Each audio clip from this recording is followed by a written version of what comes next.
Bismillahirrahmanirrahim. Assalamualaikum warahmatullahi wabarakatuh. Waalaikumsalam warahmatullahi wabarakatuh.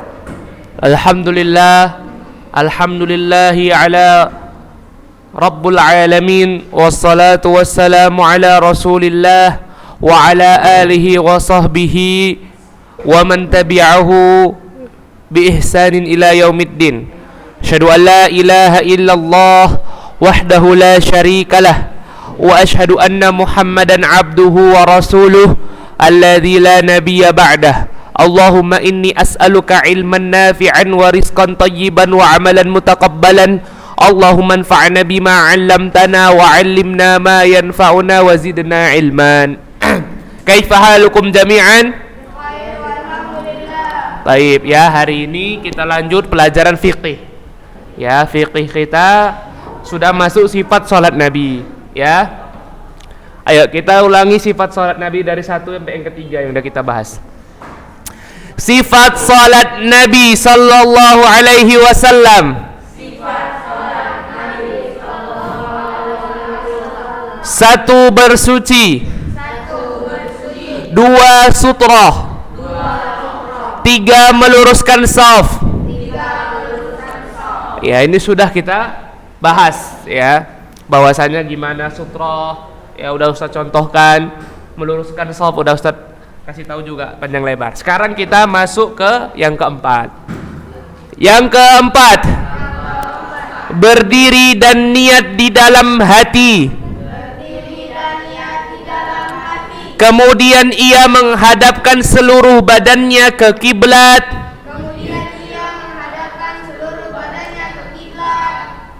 Dan niat dengan hatinya untuk mengerjakan sholat yang ia kehendaki. Tidak boleh melafazkan niatnya dengan mengucapkan usolli lillahi salata kada wa kada. Saya niat karena Allah untuk salat anu-anu. Kan gitu bacaannya kan? Karena melafazkan niat itu bid'ah. Mengada-ngadakan dalam urusan agama.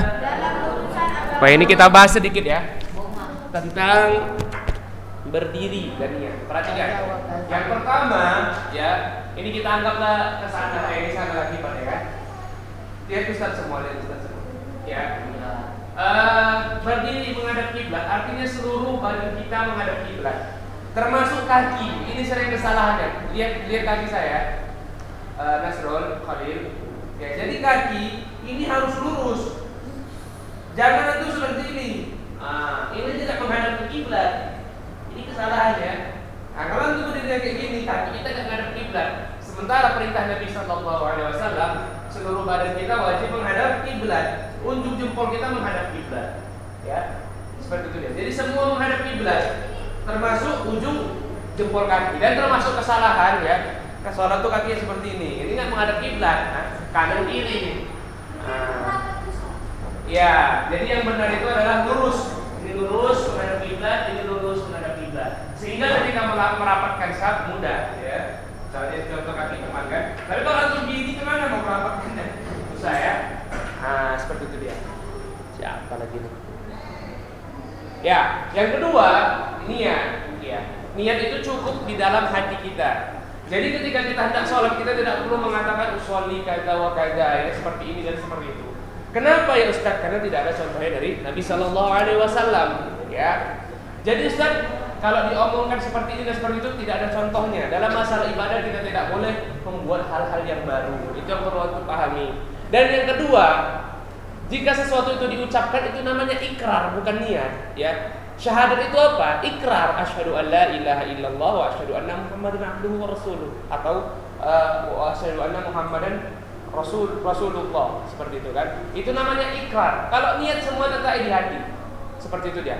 Seperti antum mau ke masjid, apa antum mengatakan sengaja aku mau ke masjid untuk melaksanakan sholat? Antum niat jalan kan udah, tanpa ngomong apa-apa, mau keluar rumah mau kemana? Nggak mungkin ada pasar, ada masjid antum salah. Oh aku tadi ngomongnya sengaja aku ke masjid, jadi nggak ke pasar. Enggak, ada pasti antum ke masjid. Jadi niat itu adalah amalan hati. Sebagaimana iri, hasad, dengki, ya itu amalan hati. Nggak ada tuh sengaja aku dengki sama Rizky Fauzan, sengaja aku dengki sama Rozan, nggak ada. Ya, sebagaimana cinta, ya, sebagaimana cinta kepada Rasulullah, sebagaimana cinta kepada Allah itu amalan hati. Ya, nggak mesti antum bilang sengaja aku cinta Allah seperti itu, nggak perlu ya. Jadi itu amalan hati. Hati kita cukup yang mengetahui. Seperti itu dia. Oke, paham tum? Oke, selanjutnya yang kelima, ya. Yang kelima, takbiratul ihram. Kemudian melakukan takbiratul ihram, mengucapkan Allahu Akbar. Allah Maha Besar. Oke, jadi sering pertanyaan, Ustaz, ya mengucapkan Allahu Akbarnya itu setelah kita mengangkat tangan, sebelum mengangkat tangan, atau bersamaan ketika kita mengangkat tangan, ya. Yang benar ketiga-tiganya benar, ya. Antum angkat tangan dulu, ya, baru Allahu Akbar boleh. Antum Allahu Akbar, baru angkat tangan boleh.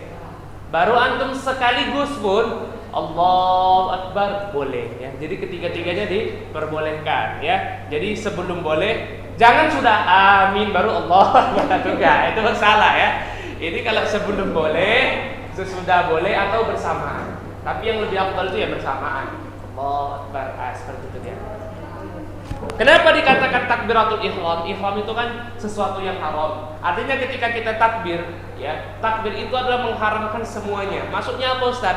Ya, haram kita di situ berbicara di luar pembicaraan dalam sholat, dalam bacaan selain sholat.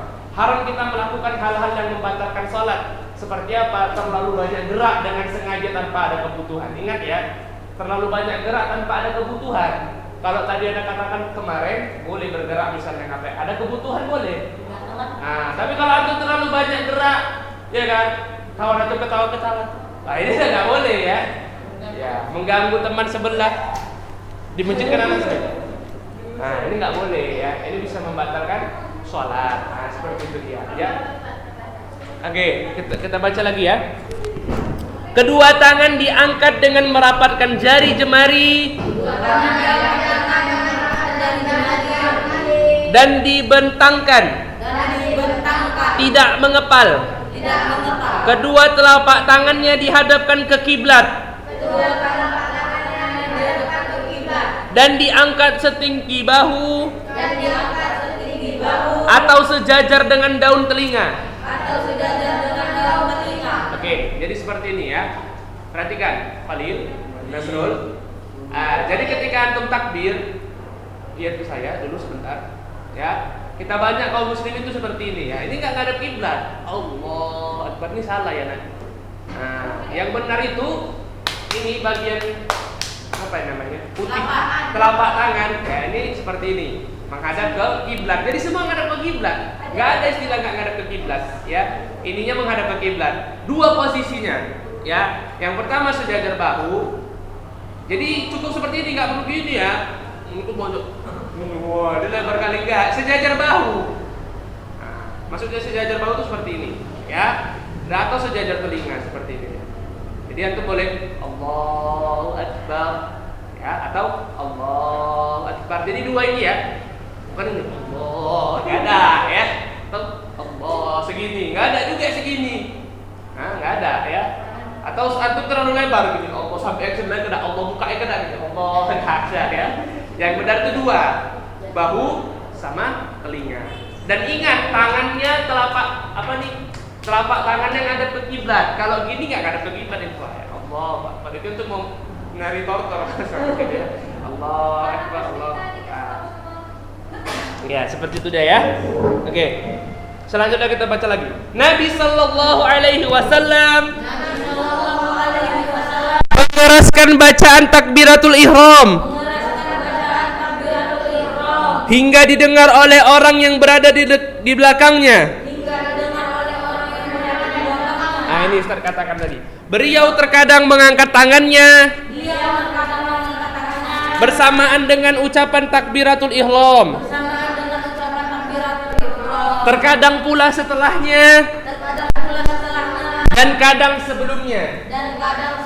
Ya, jadi ini ya yang Ustaz katakan sambil Allahu Akbar, itu yang paling utama yang sering Nabi lakukan, ataupun setelahnya angkat tangan dulu baru Allahu Akbar, atau sebelumnya Allahu Akbar. Jadi ketiga-tiganya pernah dilaksanakan Nabi sallallahu alaihi wasallam.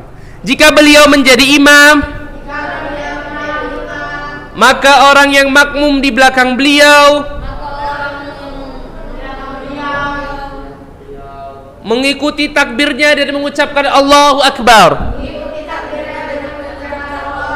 Ya, jadi di zaman Rasulullah tidak ada mic pengeras suara. Ya, jadi yang membantu imam ya supaya terdengar seluruh makmum itu orang yang di belakang imam. Kayak di Saudi, kayak di Masjidil Haram kan, Allahu Akbar, Allahu Akbar. Karena nggak dengar gitu. Ah, itu dia. Itu yang di belakang imam ya, supaya seluruh makmumnya dengar. Ini kecuali kondisi nggak ada mic ya, atau sangat banyak kayak di Masjidil Haram. Ya, kalau kita di sini sedikit aja nggak perlu. Ya, seperti yang sholat makmumnya cuma 5, dengar semua sama imam. Perlu seperti itu ya. Oke. Dan ketika tegak berdiri, pandangan matanya beliau arahkan ke tempat sujud. Ya, jadi kalau antum sholat, nengoknya ke tempat sujud ya, ikhwan. Bukan di bawah sini. Ada sebagian orang sholat nengoknya di jempol gitu. Enggak, yang benar itu di tempat sujud antum. Nah, seperti itu ya. Ya, jadi bukan antum nengok di bawah di jempol antum ya, bukan di sini ya, tapi di tempat sujud. Di mana kepala antum sujud, di situ antum lihat. Dan tidak boleh kita memandang di sholat selain itu. Ada hadis yang lain ya, Allah Subhanahu wa taala akan memalingkan pandangannya, maksudnya akan mengadabnya pada hari kiamat karena matanya tidak melihat ke tempat sujud. Ini hati-hati ya. Jadi antum nggak boleh dari sana, walaupun kalau antum jadi antum tadi si zikir gini. Antum ini nggak boleh ya, tetap ke tempat sujud. Nah, seperti itu dia. Oke, itu dia yang ke-5. Baru yang ke-6 doa iftitahnya. Nanti kita baca sama-sama insyaallah pertemuan salat besok. Oke, sekarang kita ulangi dulu sifat salat Nabi. Sifat salat Nabi. Sifat salat Nabi. 1. Bersuci. 2. Sutra. 3. Meluruskan shaf. 4. Berdiri dan niat di dalam hati. 5. Takbiratul ihram. Iya, seperti itu dia. Oke. Zikra, bersuci itu sebelum sholat apa itu? Ngapain? Berwudu. Ya, bagus. Yang kedua, ilham. Sutroh itu yang semana semalam Ustaz bilang? Sutroh. Oh, tingginya semana kira-kira? Ya, bagus. Yang ketiga, ya meluruskan shaf. Kayak mana meluruskan shaf dari semalam? Hah? Coba praktekkan.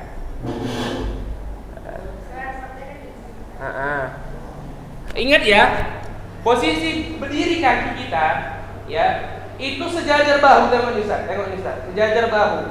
Jangan antum lebih, ini kan udah lebih atau kurang. Sejajar ini sejajar bahu. Nah, seginilah posisi berdiri. Sejajar bahu. Berdiri lebarnya kaki kita sholat itu sejajar bahu. Ya, jangan antum lebih, itu enggak sejajar bahu ya, atau kurang. Jadi Ustaz kalau sampai enggak rapat antum bergeser. Ya, bukan antum lebarkan seperti ini, Allah Akbar supaya rapat atau gini, enggak, ini sebetulnya salah ada gitu. Ada sebagian besar yang seperti itu. Wah, antum begini enggak. Ya kalau misalnya ini kurang, antum geser ya. Ini termasuk gerakan yang dibutuhkan ya dan tidak membatalkan sholat. Ingat ya, ini gerakan yang dibutuhkan. Jadi kalau misalnya ada orang batal ya kan, kentut ya. Jadi antum geser. Nah, atau antum kurang rapat ya. Geser, bukan antum lebarkan gini. Enggak, ya seperti antum geser aja seperti itu. Seperti itu ya Jaidan ya. Oke. Yang ke berapa tadi? Berdiri dan niat dalam hati. Berdiri yang dengan betul kayak mana tadi Rozan? Coba praktekkan. Di sini aja, di sini sudah nampak. Nah, berdiri. Di sana kiblat, ke sana kiblat.